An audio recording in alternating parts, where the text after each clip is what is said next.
உசிலம்பட்டியில் ஆடுகள் திருடப்படுவதை தடுப்பது மற்றும் குற்ற செயல்களை தடுப்பது குறித்து ஆடுகள் வளர்ப்போருக்கான சட்ட விழிப்புணர்வு கூட்டம் நடைபெற்றது.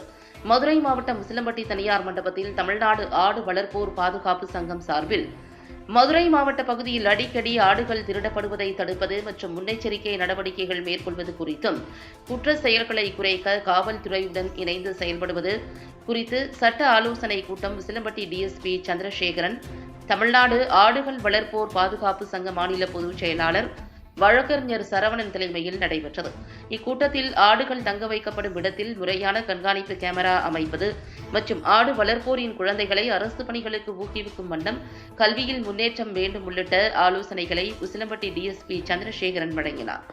மேலும் இக்கூட்டத்தில் கஞ்சா உள்ளிட்ட போதைப் பொருட்கள் நடமாட்டம், போதைப் பொருட்கள் விற்பனை குறித்து தடுக்க காவல்துறையுடன் இணைந்து போதையில்லா தமிழ்நாட்டை உருவாக்க உதவிடும் வகையில் சட்டம் சார்ந்த விழிப்புணர்வுகளை ஏற்படுத்தினர்.